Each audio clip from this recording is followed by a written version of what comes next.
नमस्कार। जीत क्लासेज भोपालगढ़ के YouTube channel पर आप सभी का बहुत बहुत स्वागत है। अपन आज पढ़ेंगे सितंबर 2022 का राजस्थान का करंट अफेयर्स, एक महीने का कंप्लीट रूप से पूरा करने वाले हैं। राजस्थान का करंट अफेयर्स जो आगामी आने वाली एक वर्ष के लिए विभिन्न भर्तियां हैं उनके लिए महत्वपूर्ण होने वाला राजस्थान का करंट अफेयर्स। तो करते हैं शुरू। पहला बिंदु है अपन का, इसमें बिंदु 1 से शुरू करेंगे।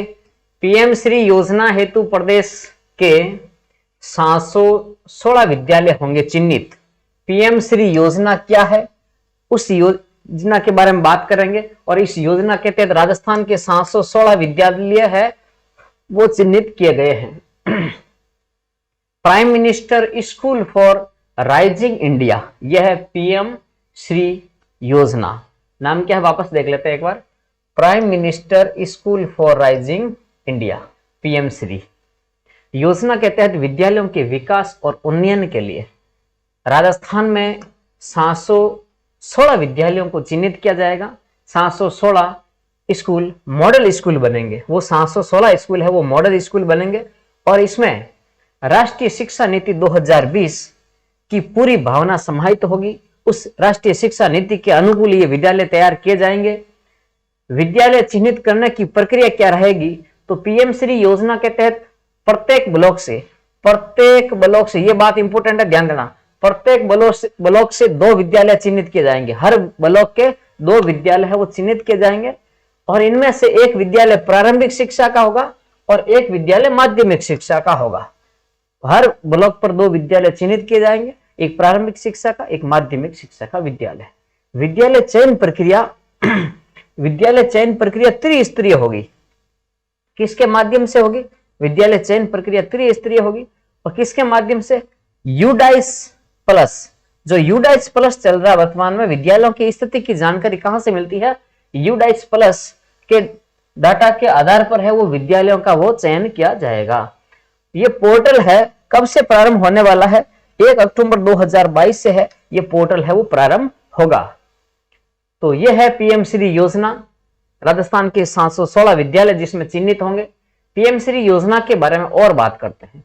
प्रधानमंत्री नरेंद्र मोदी द्वारा पीएम श्री यानी prime minister school for rising India, PM Shri SHRI Shri, ठीक है, योजना शुरू करने की घोषणा शिक्षक दिवस पर की गई थी, है ना।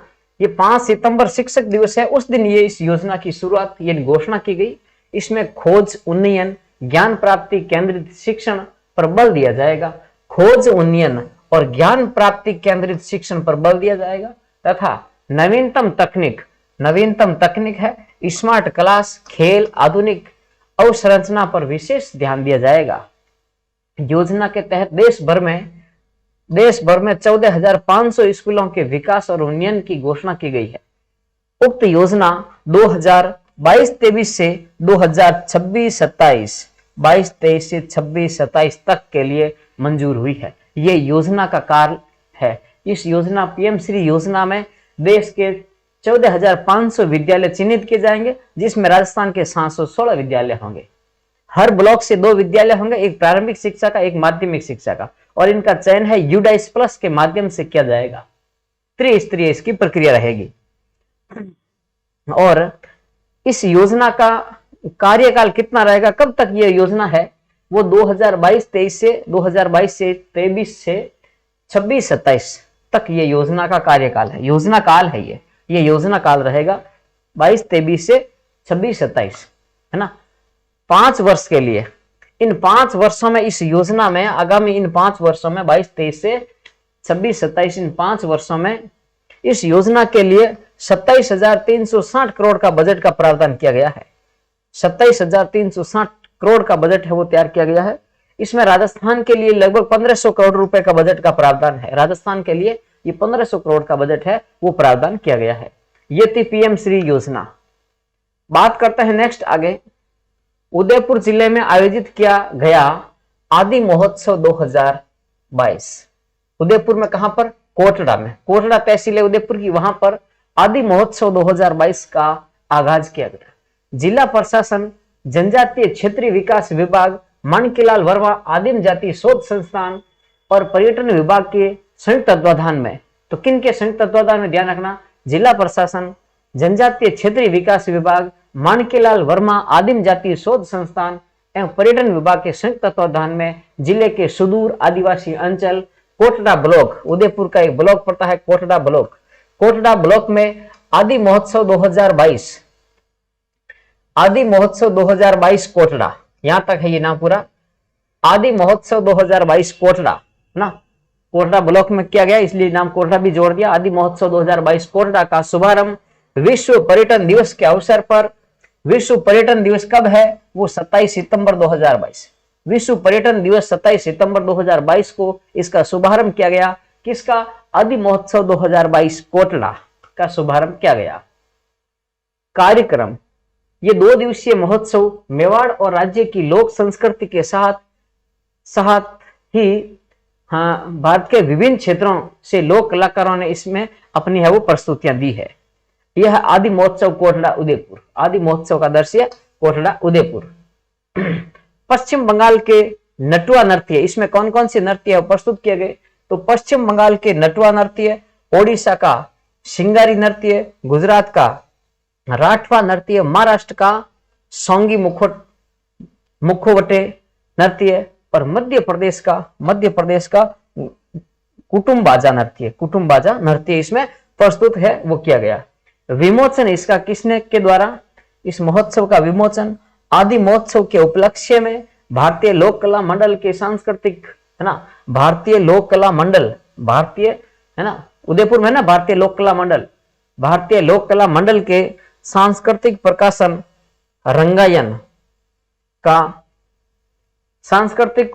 रंगायन का जनजाति विशेषांक प्रकाशित किया गया। किसके द्वारा, भारतीय लोक कला मंडल जो उदयपुर में है उसके द्वारा सांस्कृतिक एक प्रकाशन किया गया जिसका नाम है रंगायन नाम का प्रकाशन का ये जनजाति विशेषांक है। ये पत्रिका का प्रकाशन किससे संबंधित है, रंगायन जनजातियों से संबंधित है। इसका विमोचन किया गया, जिसका विमोचन आदि महोत्सव में 27 सितंबर को किया गया। इसका विमोचन किया गया किसका, रंगायन का। बढ़ते हैं आगे। कालीबाई भील मेधावी छात्रा स्कूटी योजना में शुल्क छूट को मंजूरी। कालीबाई भील मेधावी छात्रा स्कूटी योजना में शुल्क छूट में मंजूरी दी। कैसी शुल्क छूट है देखते हैं। राज्य सरकार ने कालीबाई भील मेधावी छात्रा स्कूटी योजना में शामिल सभी स्कूटी योजनाओं में वितरित की जाने वाली स्कूटी के पंजीयन शुल्क, राजस्थान में जितनी भी आपको पता है कि स्कूटी योजनाएं चल रही हैं, देवनारायण स्कूटी योजना हो, मेधावी छात्रा स्कूटी योजना, सभी में इन टैक्सों में छूट दी है। कौन कौन से में शामिल सभी स्कूटी योजना में वितरित की जाने वाली स्कूटी के पंजीयन शुल्क और एक बार ये कर, सरचार्ज और ग्रीन टैक्स में पूर्णतः छूट दी गई है। लाभ है इसका क्या है, दुपहिया वाहन के प्रथम रजिस्ट्रेशन हेतु फीस के रूप में 300 रुपए राशि ली जाती है, वहीं प्रति वाहन 5,000 रुपए दे है, प्रति वाहन 5,000 रुपए दे है। इस प्रकार छात्राओं को कुल 5300 रुपए वो शुल्क में छूट मिलेगी। इसके टैक्स में जो छूट मिलती है स्कूटी योजना में वो कुल 300 और ये 5,000, इन 5,300 रुपए की टोटल है, हर स्कूटी पर छूट मिलेगी। योजना के बारे में, राज्य सरकार की कालीबाई भील मेधावी छात्रा स्कूटी योजना कब से प्रारंभ है, यह 1 अप्रैल 2020 से प्रारंभ है। ये योजना 1 अप्रैल 2020 से प्रभावी है। ठीक है, तो मुख्यमंत्री ने ये बेटियों के संबंध में ये वो टैक्स छूट है, कुल कितना छूट दिया है, 5300 रुपए का छूट दिया है। ये महत्वपूर्ण कदम इन्होंने उठाया है। नेक्स्ट बात करते हैं, राजस्थान के 7 बाल वैज्ञानिक राष्ट्रीय स्तर पर पुरस्कृत। 7 बाल वैज्ञानिक जिन्हें राष्ट्रीय स्तर पर पुरस्कार दिया गया। राजस्थान से चयनित 7 बाल वैज्ञानिकों को इंस्पायर अवार्ड से मानक योजना के तहत है, इन्हें नई दिल्ली के राष्ट्रीय स्तर की प्रतियोगिता में पुरस्कृत किया गया। इसमें पुरस्कृत विद्यार्थी कौन कौन है, इसमें तो ध्यान देना 4 है इसमें छात्राएं, मनीषा छोटी, खुशवीर कौर और ममता चौधरी, ये 4 छात्राएं हैं और 3 छात्र है इसमें, वो तनु सिंह है और मनमोहन सिंह और अभय प्रताप सिंह शेखावत, ये 3 छात्र और 4 छात्राएं, कुल 7 छात्र है वो इंस्पायर अवार्ड के रूप में राष्ट्रीय स्तर पर वो पुरस्कृत हुए हैं। नेक्स्ट आगे, प्रदेश की पहली हस्तशिल्प नीति। ये क्वेश्चन पूछा गया अभी एग्जाम में। हस्तशिल्प नीति और नई एमएसएमई नीति है वो जारी की गई। राजस्थान प्रदेश की पहली हस्तशिल्प नीति और राजस्थान एमएसएमई नीति 2022 को राजस्थान की उद्योग एवं वाणिज्य मंत्री शकुंतला रावत ने 17 सितंबर को मंजूरी दी है। राजस्थान की हस्तशिल्प नीति, राजस्थान की पहली हस्तशिल्प नीति को उद्योग मंत्री शकुंतला रावत ने कब मंजूरी दी? ये मंजूरी दी है 17 सितंबर 2022 को। 17 सितंबर 2022 को हस्तशिल्प नीति आई है नई राजस्थान की, है ना, हस्तशिल्प नीति 2022।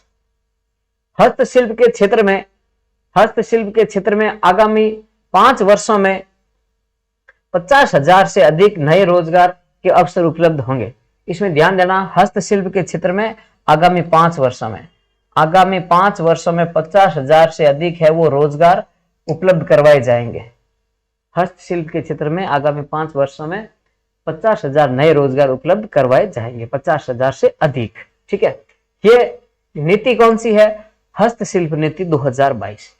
इसको मंजूरी कब दी गई, जारी कब की गई? 17 सितंबर 2022 को जारी की गई। ये कब तक प्रभावी रहेगी? ये ध्यान रखना, ये प्रभावी रहेगी, ये भी इंपॉर्टेंट है, ध्यान देना। ये प्रभावी रहेगी अप्रैल 2026 तक। अप्रैल 2026 तक ये नीति है वो प्रभावित रहेगी। ये भी विशेष रूप से आप याद रखना, अप्रैल 2026 तक ये प्रभावी रहने वाली नीति है हस्तशिल्प नीति 2022। 17 सितंबर 2022 को ये जारी की गई। इसी के साथ एमएसएमई नीति भी नई जारी हुई है, इसके बारे में अभी बात करते हैं। हाँ, इसमें हस्तशिल्प नीति के बारे में पहले प्रावधान क्या है और बात कर लेते हैं। प्रदेश की पहली हैंडीक्राफ्ट पॉलिसी में हस्तशिल्प नीति, उसी के बारे में बात चल रही है। हैंडीक्राफ्ट पॉलिसी में वित्तीय सहयोग के लिए कामगारों यानी कलाकारों को लोन के ब्याज पर 100% सब्सिडी, यानी ब्याज मुक्त है वो उन्हें लोन मिलेगा। ब्याज पर जो लोन दिया जाएगा उस पर जो ब्याज लगता है उसका 100% सब्सिडी दी जाएगी, यानी 100% ब्याज पूरा सरकार भरेगी। उद्योग विभाग के अधीन ये हस्तशिल्प नीति किसके अधीन है? ये हस्तशिल्प नीति है उद्योग विभाग के अधीन। हस्तशिल्प एवं हथकरघा निदेशालय का गठन है वो होगा, उद्योग विभाग के अधीन है। ये हस्तशिल्प और हथकरघा निदेशालय का गठन भी किया जाएगा। राज्य में सभी सरकारी समारोह में स्मृति चिन्ह के रूप में अब केवल प्रदेश के हैंडीक्राफ्ट उत्पाद शामिल होंगे, है ना। जितने भी सरकारी समारोह हो रहे हैं वहां पर स्मृति चिन्ह दिए जाते हैं, वो कौन से होंगे? वो हैंडीक्राफ्ट से निर्मित होंगे, वही उत्पाद है अब स्मृति चिन्ह के रूप में काम लिए जाएंगे। सरकारी समारोह में, सभी सरकारी समारोह में स्मृति चिन्ह जो दिए जाते हैं, मोमेंटो दिए जाते हैं, वो अब केवल प्रदेश के हैंडीक्राफ्ट, राजस्थान में बने हैंडीक्राफ्ट के उत्पाद ही होंगे। और क्या है इसमें? वो टेक्नोलॉजी अपग्रेडेशन, निर्यात बढ़ाने, रोजगार के लिए हैंडीक्राफ्ट डिजाइन सेंटर है वो बनेंगे। और इसके लिए जयपुर में हस्तशिल्प म्यूजियम भी बनाया जाएगा। हस्तशिल्प म्यूजियम कहां बनाया जाएगा? तो जयपुर में बनाया जाएगा। इसके साथ ही एक राजस्थान एमएसएमई नीति 2022, आपको पता है कि इससे पहले एमएसएमई नीति है वो 2019 में आई थी, तो अब उसे अब अपग्रेड कर दिया गया है और राजस्थान एमएसएमई नीति 2022 है वो जारी की गई है। हस्तशिल्प के साथ ही एमएसएमई नीति भी आई है। लक्ष्य और प्रावधान क्या है इसमें? 10,000 करोड़ के संचयी निवेश, 10,000 करोड़ का संचयी निवेश और 1 लाख व्यक्तियों के लिए रोजगार सृजन। एमएसएमई नीति में क्या है? 10,000 करोड़ के संचयी निवेश का लक्ष्य है और 1 लाख व्यक्तियों के लिए रोजगार सृजन के साथ ही 20,000 नई एमएसएमई इकाइयां हैं वो स्थापित की जाएगी, परिकल्पना की गई है। इस प्रकार की इसमें कल्पना की गई है। क्या है? 10,000 करोड़ का संचयी निवेश की बात कही गई है, 10,000 करोड़ का निवेश करेंगे। फिर इसका लक्ष्य रखा गया 1 लाख लोगों को इससे रोजगार मिल सकेगा और 20,000 नई एमएसएमई इकाइयां स्थापित करने का लक्ष्य रखा गया है। 20,000 नई एमएसएमई इकाइयां है वो स्थापित की जाएगी। नेक्स्ट आगे, राजस्थान एमएसएमई का मतलब क्या है? राजस्थान सूक्ष्म लघु एवं मध्यम उद्यम नीति 2022। एमएसएमई की फुल फॉर्म है ये। एमएसएमई नीति 2022 का इसी का नाम है, ठीक है, इसी का ये फुल फॉर्म दे रखा है एमएसएमई का मतलब है सूक्ष्म, राजस्थान सूक्ष्म लघु एवं मध्यम उद्यम नीति 2022 के तहत उद्योगों के लिए भूमि बुनियादी सुविधाओं का विकास किया जाएगा। और क्या किया जाएगा? Smart industrial area MSME clusters का विकास किया जाएगा और उत्पादों की गुणवत्ता में सुधार आदि विपणन व्यवसाय विकास में सहायता आदि पर बल दिया जाएगा। नीति में महिला उद्यमियों, इस नीति में महिला उद्यमियों अनुसूचित है ना, इन्हें विशेष रूप से ज्यादा और इनको विशेष भूमिका दी गई। इनकी क्या है इस नीति में, एमएसएमई नीति में महिला उद्यमियों, यहाँ ये लाइन बहुत इंपॉर्टेंट है कि इनको विशेष छूट है। महिला उद्यमियों, ये पूछा गया है, अनुसूचित जाति, अनुसूचित जनजाति और निःशुल्क श्रेणियों के लिए विशेष प्रावधान किए गए, इनके लिए निःशुल्क प्रावधान किए गए हैं। नेक्स्ट आगे हाँ, विशेष पॉइंट इसमें क्या है, राजस्थान अशोक गहलोत सरकार ने राजस्थान सूक्ष्म एवं लघु मध्यम उद्यम 2019 है ना, ये एमएसएमई नीति आई थी पहले 2019 में, उसकी बात कर रहे हैं। अधिनियम बनाकर एमएसएमई इकाइयों की स्थापना और प्रवर्तन के लिए, अनुमोदन और निरीक्षण के लिए, इससे पहले ये एमएसएमई नीति आई थी पहले, राजस्थान सूक्ष्म लघु एवं मध्यम उद्यम 2000 उद्यम अधिनियम, ये इधर लिख दिया, अधिनियम 2019 बनाकर एमएसएमई इकाइयों की स्थापना, प्रवर्तन के अनुमोदन, इनका अनुमोदन है, इनका निरीक्षण है। इसमें पहले है वो 3 वर्ष की छूट दी गई थी, पहले इनका वो एमएसएमई इकाइयों के प्रवर्तन संबंधी है, स्थापना और प्रवर्तन के लिए, और इनके अनुमोदन और निरीक्षण से संबंधित इनका कोई औचक निरीक्षण वगैरह है वो नहीं होगा, इस प्रकार का है। वो 3 वर्ष कोई निरीक्षण करने नहीं आएगा आपके, ठीक है। आप किस प्रकार चला रहे हैं, वो 3 वर्ष की छूट थी, लेकिन अब 5 कर दिया गया है। अब राज्य सरकार राजस्थान सूक्ष्म लघु एवं मध्यम उद्यम अधिनियम 2022, राजस्थान सूक्ष्म लघु एवं मध्यम अधिनियम 2022 में 3 वर्ष की इस अवधि को बढ़ाकर 5 वर्ष कर दिया गया है।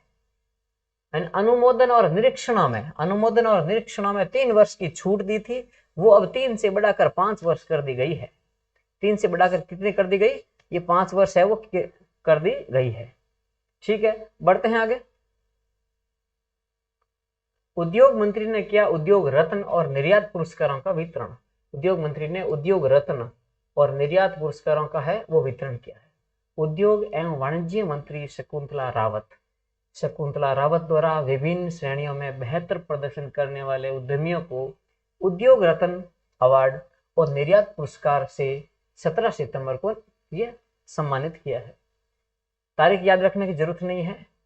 29 निर्यातकों को निर्यात प्रोत्साहन पुरस्कार और विभिन्न श्रेणियों में उत्कृष्ट प्रदर्शन करने वाले 13 उद्यमियों को उद्योग रत्न से सम्मानित किया गया है। राजस्थान हस्तशिल्प रत्न पुरस्कार है, राजस्थान हस्तशिल्प रत्न पुरस्कार बाबूलाल मारोटिया, ये जयपुर के है, इनको दिया गया। नेक्स्ट आगे, राष्ट्रीय रक्षा एमएसएमई सम्मेलन और प्रदर्शनी कोटा में आयोजित। राष्ट्रीय रक्षा एमएसएमई सम्मेलन और प्रदर्शनी कहाँ आयोजित की गई, कोटा में। राजस्थान, ये आयोजन कहाँ, कोटा राजस्थान के दशहरा मैदान में किया गया। ये कोटा के दशहरा मैदान में किया गया। औपचारिक उद्घाटन लोकसभा अध्यक्ष ओम बिरला द्वारा, इसका उद्घाटन है ओम बिरला द्वारा, लोकसभा अध्यक्ष है उनके द्वारा किया गया। और साथ में है रक्षा राज्य मंत्री अजय भट्ट द्वारा ये उद्घाटन किया गया। राजस्थान में पहली बार आयोजित इस डिफेंस कॉन्क्लेव और प्रदर्शनी का मुख्य आकर्षण ड्रोन लाइट शो और लाइव कॉन्सर्ट रहे हैं। प्रदर्शनी में T-90 और विभिन्न प्रकार के स्नाइपर और मशीन गन और सैन्य पुल सहित रक्षा उपकरण प्रदर्शित किए गए। इस प्रकार की प्रदर्शनी है वो कोटा में आयोजित की गई। इंदिरा गांधी शहरी रोजगार गारंटी योजना बहुत ही महत्वपूर्ण है। इंदिरा गांधी शहरी रोजगार योजना का शुभारंभ, राजस्थान सरकार ने इंदिरा गांधी शहरी रोजगार गारंटी योजना की शुरुआत की है। शुभारंभ मुख्यमंत्री श्री अशोक गहलोत द्वारा खानिया की बावड़ी, कहां से, ये योजना कहां से प्रारंभ की है, बहुत इंपॉर्टेंट है, ध्यान देना। इंदिरा गांधी शहरी रोजगार गारंटी योजना की शुरुआत मुख्यमंत्री अशोक गहलोत ने कहां से की है, खानिया की बावड़ी जयपुर से। खानिया की बावड़ी जयपुर से 9 सितंबर 2022 को ये इसमें मंजूरी दी गई है, शुभारंभ कर दिया गया है। शुभारंभ अशोक गहलोत ने खानिया की बावड़ी जयपुर से 9 सितंबर 2022 को इस योजना की शुरुआत कर दी है, इंदिरा गांधी शहरी रोजगार गारंटी योजना की। खानिया की बावड़ी, खानिया की बावड़ी 18वीं सदी में निर्मित ऐतिहासिक बावड़ी है जयपुर में।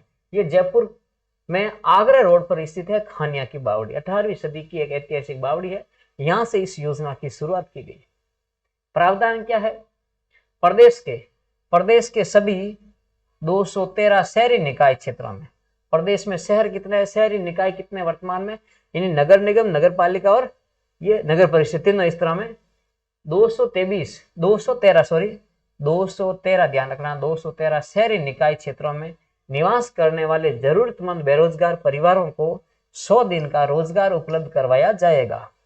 रोजगार से संबंधित महत्वपूर्ण तथ्य क्या है, बहुत महत्वपूर्ण है, इसमें लगातार एग्जाम में, विभिन्न एग्जामों में क्वेश्चन आ रहे हैं।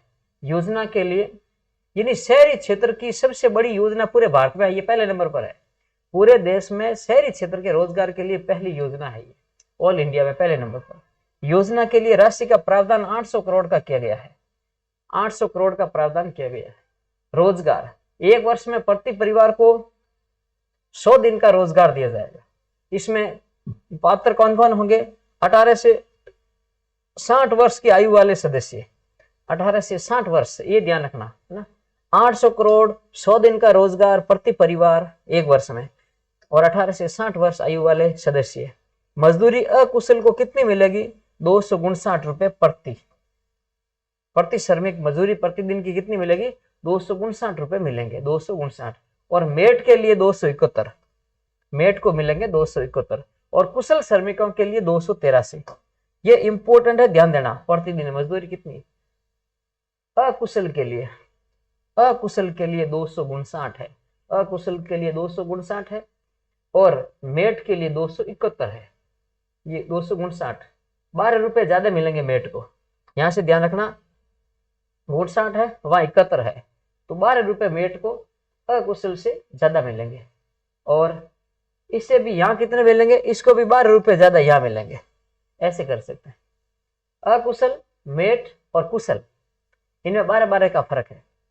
259, फिर मेट में 12 प्लस कर देंगे तो 259, 12 प्लस करेंगे 271, 271 में 12 प्लस करेंगे तो हो जाएगा 283, तो 12-12 ये प्लस है। कुशल में कितना हो जाएगा, 283 रुपए प्रतिदिन।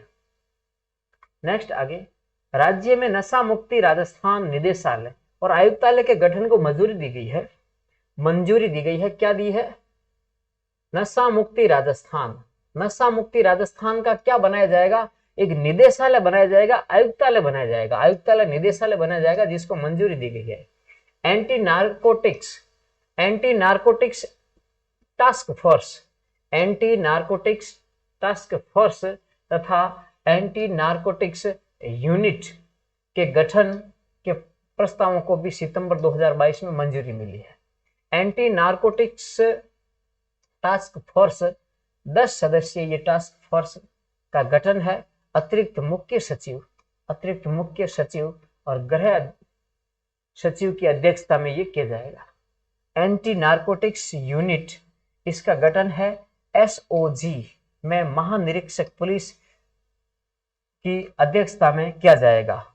तो इस प्रकार का ये नशा मुक्ति राजस्थान निदेशालय का गठन हो रहा है राजस्थान में। नशा मुक्ति राजस्थान के लिए मुख्यमंत्री ने 3 अहम निर्णय लिए हैं, नशीली दवाओं के दुरुपयोग रोकने और नशा पीड़ितों के पुनर्वास एवं जन जागरूकता फैलाने सहित विभिन्न कार्य के लिए नशा मुक्ति राजस्थान निदेशालय या आयुक्तालय, एंटी नारकोटिक्स टास्क फोर्स तथा एंटी नारकोटिक्स यूनिट के गठन को मंजूरी दी गई है। तो कौन कौन सी 3 बातें हैं याद रखना, एक तो निदेशालय या आयुक्तालय गठित होगा, निदेशालय, नशा मुक्ति राजस्थान का निदेशालय या जिसको बोलते हैं आयुक्तालय, वो गठित होगा। और फिर क्या है, एंटी नारकोटिक्स टास्क फोर्स यानी ANTF, और दूसरी है एंटी नारकोटिक्स यूनिट इनका किया जाएगा गठन। ये बातें आप याद रखना। एंटी नार्कोटिक्स टास्क फोर्स है, इसमें 10 सदस्यीय टास्क फोर्स का गठन होगा। 10 सदस्य होंगे, जिसमें अतिरिक्त मुख्य सचिव और गृह सचिव की अध्यक्षता में यह गठित होगा। इन किसका? अतिरिक्त मुख्य सचिव, यानी गृह मंत्रालय का अतिरिक्त मुख्य सचिव है ना, गृह मंत्रालय का अतिरिक्त मुख्य सचिव है, वो इसका अध्यक्ष होगा। किसका? एंटी नार्कोटिक्स टास्क फोर्स, 10 सदस्यीय टास्क फोर्स है, इसका अध्यक्ष है, अतिरिक्त मुख्य सचिव होगा। कौन सा? गृह विभाग। ठीक है। दूसरा है एंटी नार्कोटिक्स एक यूनिट बनेगी, इसका गठन एसओजी में महानिरीक्षक पुलिस, वो इसका अध्यक्ष होगा। पुलिस का महानिरीक्षक होता है एसओजी का पुलिस महानिरीक्षक होता है, वो इसका अध्यक्ष होगा यूनिट का। ठीक है, ये बातें कुछ विशेष याद रखनी है। राजीव गांधी जल संचय योजना, राजीव गांधी जल संचय योजना के द्वितीय चरण को प्रारंभ करने का निर्णय लिया गया। राज्य सरकार ने राजीव गांधी जल संचय योजना के द्वितीय चरण का निर्णय लिया है शुरू करने का सितंबर 2022 में। राजीव गांधी जल संचय योजना को राज्य में वर्षा जल का अधिकतम संग्रहण और संरक्षण और उपलब्ध जल का न्यायोचित उपयोग करने के लिए ये लागू की गई है। वर्षा जल संग्रहण की ये नीति है राजीव गांधी जल संचय योजना का। क्षेत्र विस्तार राजस्थान के 252 पंचायत समितियों के लगभग 4500 गांवों में इस अभियान को शामिल किया है। द्वितीय चरण की अवधि 2 वर्ष की होगी। द्वितीय चरण के क्रियान्वयन हेतु नोडल विभाग इसका कौन सा होगा? याद रखना, नोडल विभाग इसका राजीव गांधी जल संचय योजना का द्वितीय चरण 2 वर्ष का इसका टाइम पीरियड रहेगा। नोडल विभाग ग्रामीण विकास और पंचायती राज विभाग, और कौन सा होगा? ग्रामीण विकास एवं पंचायती राज विभाग, प्रशासनिक विभाग और जल ग्रहण विभाग और भूजल संरक्षण विभाग, ये शामिल होंगे इसमें। और नोडल अधिकारी होगा जिला कलेक्टर, इसका नोडल अधिकारी जिला कलेक्टर होगा। किसका? राजीव गांधी जल संचय योजना का द्वितीय चरण है ना, जो इसका अवधि 2 वर्ष की है। नोडल विभाग, ये विभाग नोडल विभाग है, ग्रामीण विकास पंचायती राज विभाग, प्रशासनिक विभाग एवं जल ग्रहण विभाग और भू संरक्षण विभाग, ये नोडल, और नोडल अधिकारी जिला कलेक्टर होगा। कुल इसमें क्षेत्र विस्तार है 352 पंचायत समितियों के, लगभग 4500 गांव इसमें शामिल होंगे। चलो बढ़ते हैं आगे। धौलपुर भरतपुर चंबल परियोजना की घोषणा। धौलपुर भरतपुर चंबल परियोजना की घोषणा। पेयजल की सुचारू सुविधा के लिए 3106 करोड़ की धौलपुर भरतपुर चंबल परियोजना की शुरुआत की घोषणा की गई है। राजस्थान के 2 शिक्षक राष्ट्रीय स्तर पर सम्मानित हुए हैं, राष्ट्रीय पुरस्कार से सम्मानित। राष्ट्रपति श्रीमती द्रौपदी मुर्मू द्वारा राजस्थान के 2 शिक्षकों को राष्ट्रीय शिक्षक पुरस्कार 2022 से 5 सितंबर शिक्षक दिवस होता है उस दिन सम्मानित किया है। 2 शिक्षकों को राष्ट्रीय शिक्षक पुरस्कार 5 सितंबर शिक्षक दिवस के दिन सम्मानित किया है। वो 2 शिक्षक कौन है? वेरी इंपॉर्टेंट है। दुर्गाराम मवाल है उदयपुर के, और सुश्री सुनीता गुल्लाटी, यह है बीकानेर की। 2 शिक्षक राष्ट्रीय शिक्षक पुरस्कार से सम्मानित हुए हैं। कौन कौन से? दुर्गाराम मवाल है उदयपुर के, दूसरी है सुश्री सुनीता गुल्लाटी, यह है बीकानेर की। सुनीता गुल्लाटी कहाँ के? बीकानेर की। और दुर्गाराम मवाल कहाँ के हैं? ये है उदयपुर के। सुनीता गुल्लाटी की बात करें, बीकानेर की है। ये राजकीय मूक बधिर विद्यालय बीकानेर, राजकीय मूक बधिर विद्यालय बीकानेर में 2017 में सामान्य शिक्षिका के रूप में यहाँ नियुक्ति हुई थी। मूक बधिर विद्यालय में ये कार्यरत है बीकानेर में। नेक्स्ट बढ़ते हैं आगे। मिशन बुनियाद का शुभारंभ। मिशन बुनियाद का शुभारंभ किया गया है। क्या है मिशन बुनियाद? मिशन बुनियाद एक डिजिटल लर्निंग कार्यक्रम है, मिशन बुनियाद, जिसमें प्रत्येक विद्यार्थी के समझने की क्षमता के आधार पर उसे व्यक्तिगत पढ़ने की सामग्री सॉफ्टवेयर द्वारा प्रदान की जाती है, जिससे बच्चे स्वयं अपना मूल्यांकन कर सके। इस प्रकार का यह सिस्टम विकसित किया गया है।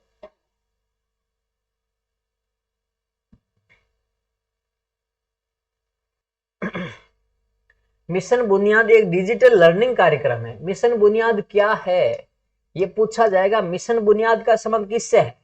यह एक डिजिटल लर्निंग कार्यक्रम। मिशन बुनियाद एक डिजिटल लर्निंग कार्यक्रम है जिसमें प्रत्येक विद्यार्थी के समझने की क्षमता के आधार पर उसे व्यक्तिगत पढ़ने की सामग्री सॉफ्टवेयर द्वारा प्रदान की जाएगी।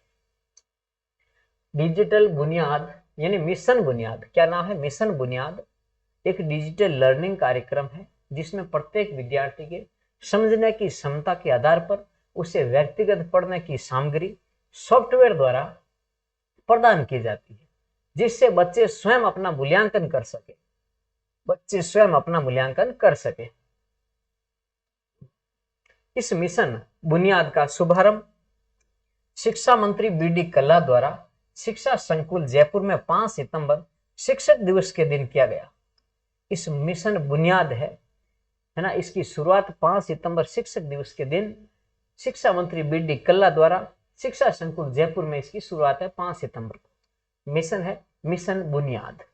डिजिटल एक लर्निंग कार्यक्रम है। डिजिटल लर्निंग कार्यक्रम प्रत्येक विद्यार्थी अपनी क्षमता के आधार पर व्यक्तिगत पढ़ने की सामग्री और सॉफ्टवेयर के द्वारा उपलब्ध होगी।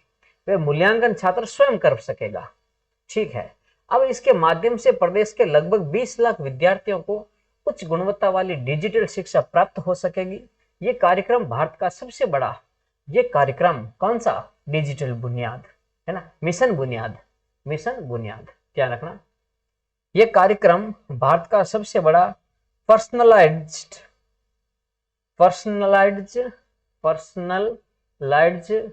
एडेप्टिव लर्निंग यानी PAL कार्यक्रम है। किस प्रकार का कार्यक्रम है? भारत का सबसे बड़ा पर्सनलाइज्ड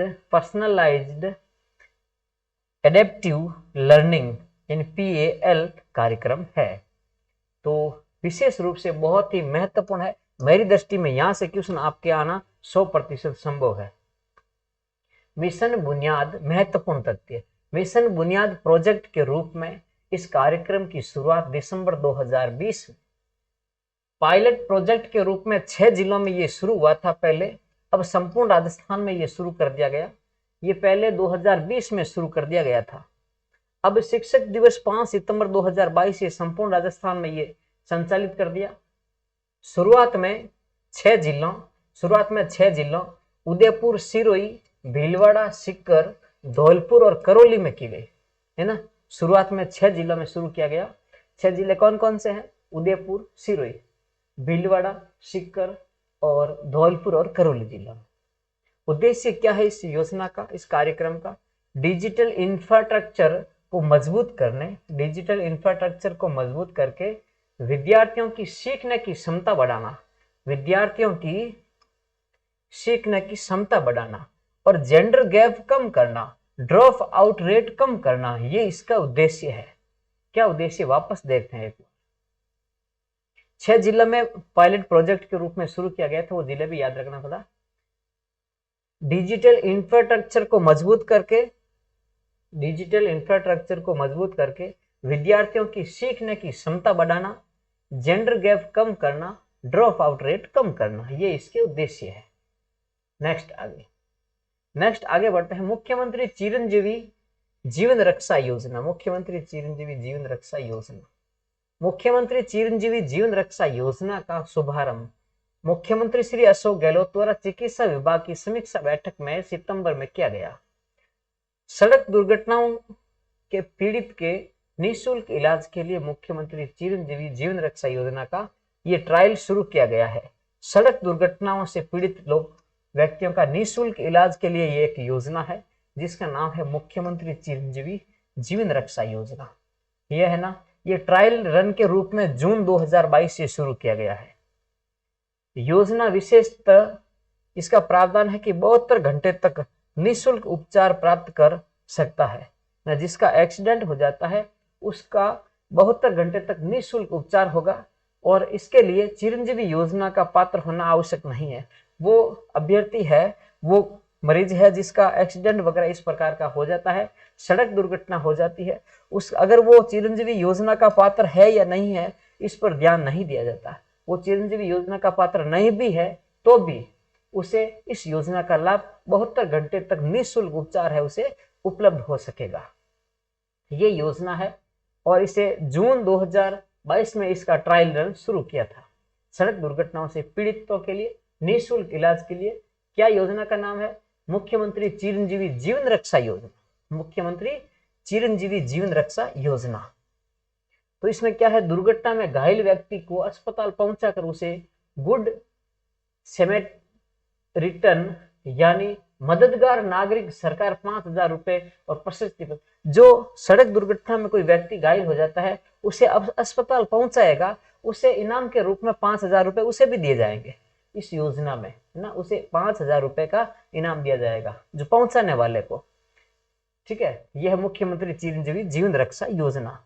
और 72 घंटे तक उसे निःशुल्क इलाज मिलेगा और वो चिरंजीवी योजना का लाभार्थी है या नहीं है उसका कोई मतलब नहीं है इसमें। ठीक है, राजस्थान न्यूज इन शॉर्ट क्या है? मुख्यमंत्री शिक्षक एवं प्रहरी आवासीय योजना का लोकार्पण। मुख्यमंत्री शिक्षक एवं प्रहरी आवासीय योजना का लोकार्पण जयपुर के प्रताप नगर में। जयपुर के प्रताप नगर में राजस्थान आवासन मंडल के माध्यम से, राजस्थान आवासन मंडल के द्वारा विकसित मुख्यमंत्री शिक्षक एवं प्रहरी आवासीय योजना ये शुरू की गई है सितंबर में। जयपुर में ये योजना प्रारंभ की गई है। मुख्यमंत्री शिक्षक एवं प्रहरी आवासीय योजना का लोकार्पण किया गया है जयपुर में। ठीक है, नेक्स्ट, गर्ल्स फ्रेंडली ग्राम पंचायतें। गर्ल्स फ्रेंडली ग्राम पंचायतें क्या है? सोई माधोपुर की 7 ग्राम पंचायतों को, सोई माधोपुर जिले में ये गर्ल्स फ्रेंडली ग्राम पंचायतें बनाई जाएगी, यानी बालिकाओं के लिए फ्रेंडली ग्राम पंचायतें बनाई जाएगी। किस जिले में? सोई माधोपुर की 7 ग्राम पंचायतों को पायलट प्रोजेक्ट के रूप में गर्ल फ्रेंडली ग्राम पंचायत के रूप में विकसित किया जाएगा। इस प्रकार अब राज्य के प्रत्येक जिले में 2 ग्राम पंचायतें, अब राज्य के पहले तो शुरू किया गया था सवाई माधोपुर में पायलट प्रोजेक्ट के रूप में 7 ग्राम पंचायतों में, अब है कि प्रत्येक जिले में, राज्य के प्रत्येक जिले में 2 ग्राम पंचायतों को गर्ल्स फ्रेंडली ग्राम पंचायत के रूप में विकसित किया जाएगा। हर जिले में 2 पंचायतें होंगी। नेक्स्ट आगे, आदर्श विधानसभा अध्यक्ष। राजस्थान विधानसभा अध्यक्ष डॉक्टर सीपी जोशी को भारतीय छात्र संसद द्वारा पुणे में आयोजित, कहाँ हुई है? भारतीय छात्र संसद पुणे में आयोजित समारोह में आदर्श विधानसभा अध्यक्ष का विशेष सम्मान दिया गया है। 12वीं भारतीय छात्र संसद ये कहाँ हुई आयोजित? पुणे में आयोजित किया गया। 12वीं भारतीय छात्र संसद का आयोजन पुणे में किया गया, जिसमें आदर्श विधानसभा अध्यक्ष का सम्मान मिला है सीपी जोशी को। नेक्स्ट आगे, हिंदी सेवा पुरस्कार। चिकित्सा के क्षेत्र में उत्कृष्ट लेखन के लिए डॉक्टर गुंजन गर्ग और डॉक्टर गोपाल काबरा को हिंदी सेवा पुरस्कार से सम्मानित किया गया। यह पुरस्कार मुख्यमंत्री अशोक गहलोत द्वारा श्री मानसिंह चिकित्सालय महाविद्यालय के मुख्य सभागार में आयोजित राज्य स्तरीय हिंदी दिवस समारोह, ये 14 सितंबर हिंदी दिवस के दिन ये पुरस्कार दिया गया। राजस्थान पेट्रो जोन क्या है?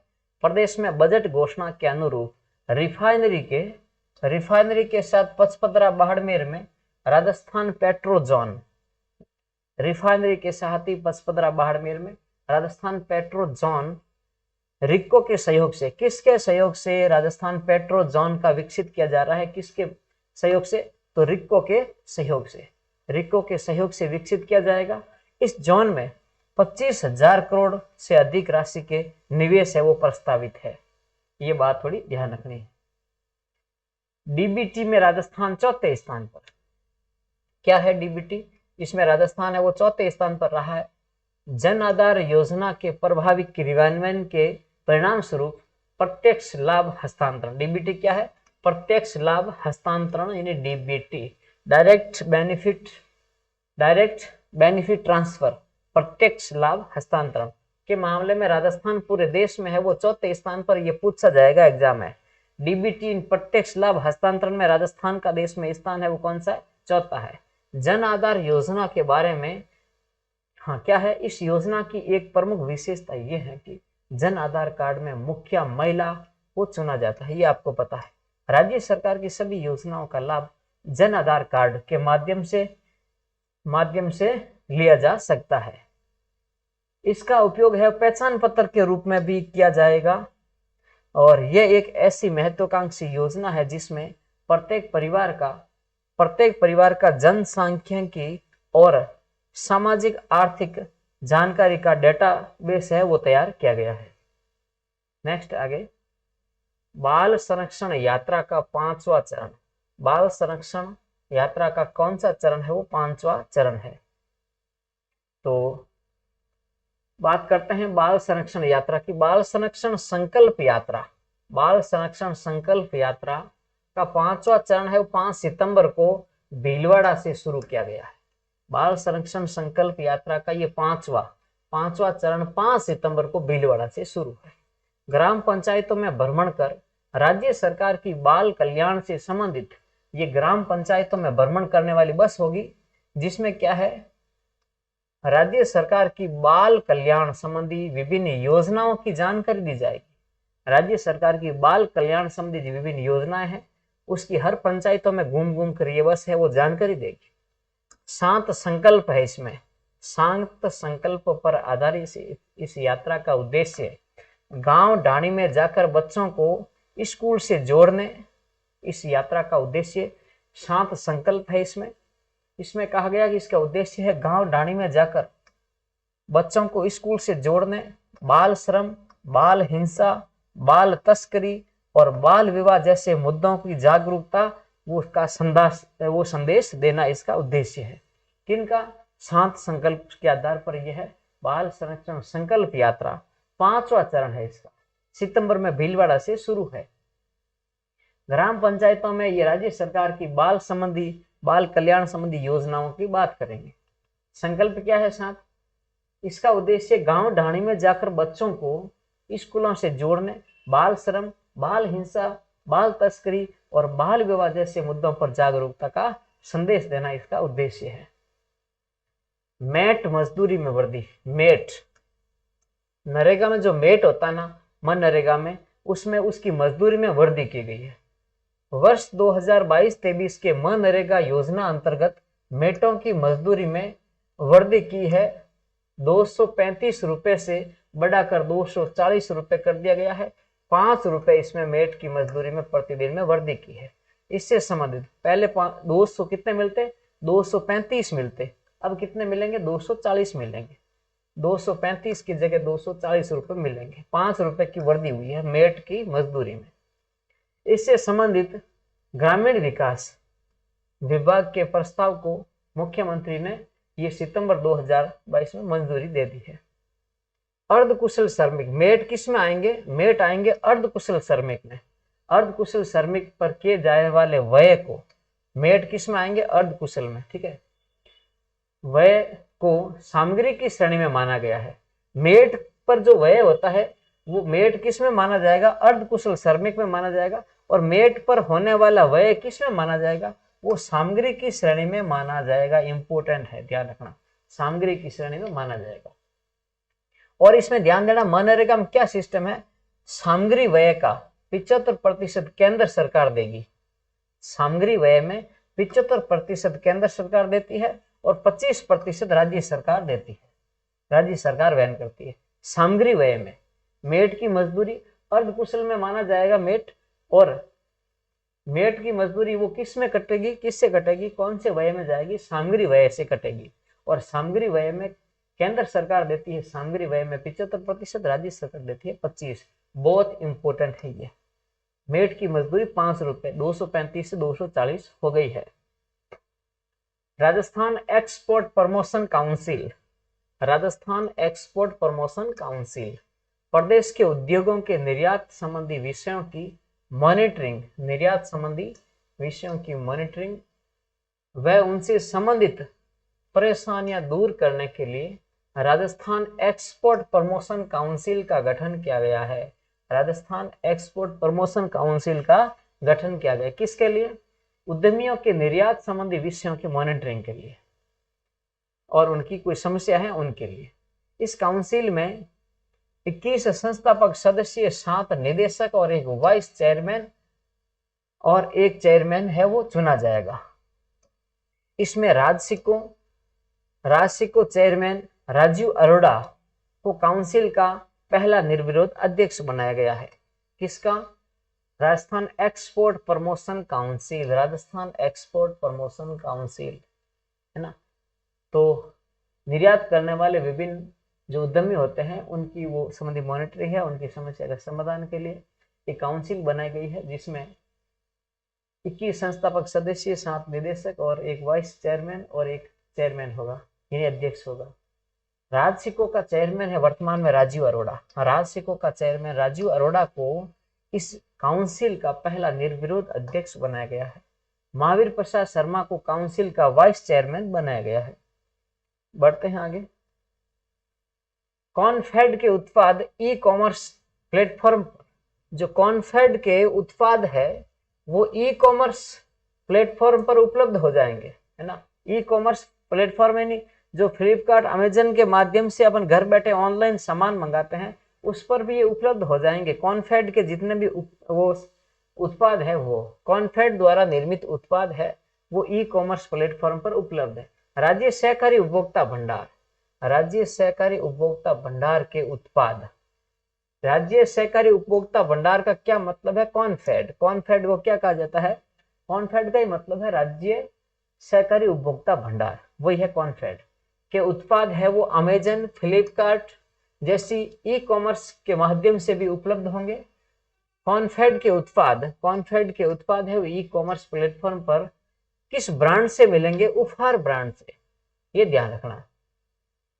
कॉनफेड के कितने भी ब्रांड है, कॉनफेड के जो भी ब्रांड है वो ई कॉमर्स कंपनियां है अमेजन और फ्लिपकार्ट, इस पर मिलेंगे। और किस, उसका ब्रांड नाम क्या रहेगा? उपहार, है ना।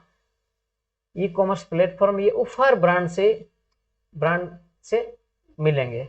इसका ब्रांड नाम क्या रहेगा? उपहार, है ना। कॉनफेड को ब्रांड ये है ना, ये मिलेंगे उपहार ब्रांड के नाम से।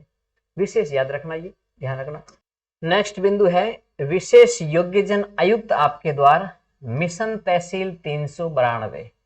विशेष योग्यजन आयुक्त आपके द्वारा मिशन, ये तहसील 2, ये 392 की शुरुआत है वो बीकानेर की नौका तहसील से की गई। ये 27 सितंबर 2022 को इस कार्यक्रम की शुरुआत है वो बीकानेर के नौका तहसील से की गई है। यानी विशेष योग्यजन है यानी विकलांग है, उनके लिए वो तहसील आयुक्त है वो आपके द्वार, वो जितने तहसीलें हैं राजस्थान में 392, सब तहसीलों में वो आयुक्त जाएंगे और इनकी वगैरह वो क्या है, इनके सर्टिफिकेट वगैरह बनाना है, इनको विभिन्न योजनाओं से जोड़ना है, वंचित है उनको विभिन्न कार्यक्रमों में इनको जोड़ना है, ये कार्य करेंगे। हर तहसील पर ये जाएंगे। कार्यक्रम के बारे में राजस्थान के 7 संभागों के 33 जिलों, 7 संभागों के 33 जिलों एवं 392 तहसीलों में 4-5 माह की समय अवधि में व्यक्ति से उपस्थित होकर दिव्यांगजनों की जन सुनवाई कर मौके पर ही समस्याओं का निस्तारण करने का प्रयास किया जाएगा। बहुत ही जबरदस्त कार्यक्रम है। ये कार्यक्रम क्या है? विशेष योग्यजन यानी विकलांग है उनके लिए आयुक्त आपके द्वारा। तो ये कार्यक्रम नौका तहसील बीकानेर से शुरुआत हुआ है और राजस्थान के 7 संभाग 33 जिले और 392 तहसीलें, वर्तमान में 392 तहसीलें हैं, वहां पर 4-5 माह की समय अवधि में व्यक्तिगत रूप से उपस्थित होकर दिव्यांगजनों की जन सुनवाई की जाएगी और उनकी समस्याओं का मौके पर ही निवारण है वो किया जाएगा। बढ़े आगे। आबानेरी महोत्सव 2022 दौसा के बांदीकुई विधानसभा क्षेत्र में ये आबानेरी की चांद बावड़ी, दौसा के बांदीकुई विधानसभा क्षेत्र में विश्व प्रसिद्ध आबानेरी की चांद बावड़ी आबानेरी फेस्टिवल का आयोजन हुआ। यहाँ आबानेरी फेस्टिवल यानी आबानेरी महोत्सव मनाया गया राजस्थान पर्यटन विभाग द्वारा, ये सितंबर 27-28 सितंबर 2022 की बात। इस बावड़ी का निर्माण गुर्जर प्रत्यार वंश में हुआ है। गुर्जर प्रत्यार वंश के राजा मिहिर भोज के समय, राजा मिहिर भोज, गुर्जर प्रत्यार वंश का एक महान शासक हुआ मिहिर भोज, जिन्हें चांद नाम से भी जाना जाता है। मिहिर भोज को चांद भी जाना जाता है ना, मिहिर भोज को कहा जाता है चांद, या फिर कहीं मिलती है जानकारी कि उनका एक सामंत था चांद, उसने इसका निर्माण करवाया था और अतः उन्हीं के नाम पर इस बावड़ी का नाम है वो चांद बावड़ी के नाम से पड़ा। तो ये 8वीं सदी की बावड़ी है। गुर्जर प्रत्यार मिहिर भोज द्वारा इसका निर्माण, जिसे चांद भी कहा जाता है, इसलिए चांद बावड़ी कहा जाता है। यहाँ पर अबानेरी फेस्टिवल 2022 का 27-28 सितंबर को आयोजित किया गया। नेक्स्ट आगे, अनुजा निगम के पोर्टल का शुभारंभ। अनुजा निगम के पोर्टल का है वो शुभारंभ हुआ। सामाजिक न्याय एवं अधिकारिता मंत्री टीकाराम जूली द्वारा राजस्थान अनुसूचित जाति जनजाति वित्त एवं विकास सहकारी निगम लिमिटेड, यानी जिसको बोलते हैं अनुजा निगम, जिसको शॉर्ट नाम है अनुजा निगम, पूरा नाम वापस देख लीजिए, अनुजा निगम का राजस्थान अनुसूचित जाति जनजाति वित्त एवं विकास सहकारी निगम लिमिटेड, यानी अनुजा निगम के पोर्टल का शुभारंभ। अनुजा निगम के पोर्टल का शुभारंभ 22 सितंबर 2022 को किया गया। इसमें क्या है, व्यक्तिगत ऋण देने के लिए गठित 500 करोड़ के अनुसूचित जाति विकास कोष से ऋण लेने में आसान बनाया गया। व्यक्तिगत ऋण के लिए 500 करोड़ का ये अनुसूचित जाति विकास कोष बनाया गया। वित्त वर्ष 2022-23 के ऋण आवेदन के लिए ये अनुजा पोर्टल है वो शुरू किया गया है। इसमें अनुसूचित जाति, अनुसूचित जनजाति और सफाई कर्मचारी, विशेष योग्यजन और अन्य पिछड़े वर्ग के व्यक्ति ऋण के लिए ऑनलाइन है वो आवेदन कर सकते हैं। कौन कौन पात्र है इसमें अनुजा निगम पोर्टल के माध्यम से ऑनलाइन ऋण लेने में, वो है ऑनलाइन ये पोर्टल शुभारंभ हो गया है 22 सितंबर 2022 को। अनुसूचित जाति जनजाति, सफाई कर्मचारी, विशेष योग्यजन और अन्य पिछड़े वर्ग के व्यक्ति ऋण ले सकते हैं। इस पोर्टल के माध्यम से आवेदन कर सकते हैं। आवेदन स्वीकृत होने के पश्चात राशि सीधे आवेदनकर्ता के खाते में चली जाएगी और अन्य दस्तावेज अपलोड करने की आवश्यकता नहीं है। पोर्टल पर डाटा जन आधार से लिया जाएगा, जन आधार से डाटा लिए जाएंगे। बढ़े आगे, डूंगर राम गेदर कौन है ये? शिल्प एवं माटी कला बोर्ड के मनोनीत अध्यक्ष, शिल्प एवं माटी कला बोर्ड के मनोनीत हुए हैं डूंगर राम गेदर ने बोर्ड के अध्यक्ष का पदभार है वो संभाला है। डूंगर राम गेदर कौन है? शिल्प एवं माटी कला बोर्ड के अध्यक्ष बने हैं। नेक्स्ट बात करते हैं तस्नीम मेहजबीन,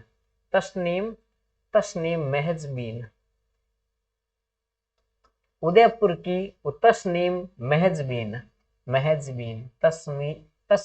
मेहजबीन, कहाँ की है? उदयपुर की, ने यूनाइटेड किंगडम के मैनचेस्टर में, यानी यूके के मैनचेस्टर में संपन्न वन यंग वर्ल्ड समिट में भाग लेकर राजस्थान के नाम को गौरवान्वित किया है। वह इस समिट में भाग लेने वाली राजस्थान से एकमात्र सदस्य थी। बोहरा समुदाय है ना, बोहरा समुदाय ये कहाँ की है? ये उदयपुर की है। नाम क्या है? तस्नीम मेहजबीन उदयपुर की है। और यूनाइटेड किंगडम यूके के में मैनचेस्टर शहर में एक संपन्न हुआ है summit, one young world summit, जिसमें भाग लेने वाली राजस्थान की एकमात्र ये थी, राजस्थान से एकमात्र सदस्य। बोहरा समुदाय से संबंधित है ये। तस्नीम का चयन सामाजिक कार्यों, लीडरशिप के कार्य और नवाचार के कार्यों के आधार पर 4 चरणों के बाद इसका चयन हुआ है। News fact, one young world summit का आयोजन मैनचेस्टर ब्रिटेन में 5 से 8 सितंबर 2022 को किया गया। इसमें विश्व के 201 देशों के 2000 से अधिक प्रतियोगियों ने भाग लिया है जिसमें ये शामिल हुई है। उदयपुर की ये तस्नीम महनीज है, मैनचेस्टर में ये शामिल हुई थी। तो बढ़े आगे। उपराष्ट्रीय पल्स पोलियो अभियान द्वितीय चरण।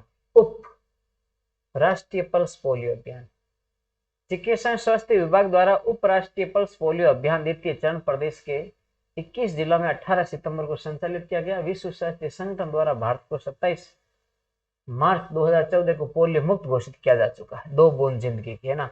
इसमें पूरे बात में एक ही बात ध्यान रखनी, इसमें है ये 27 मार्च 2014 को भारत है वो विश्व स्वास्थ्य संगठन WHO वर्ल्ड हेल्थ ऑर्गेनाइजेशन द्वारा भारत को 27 मार्च 2014 को पोलियो मुक्त घोषित कर दिया था।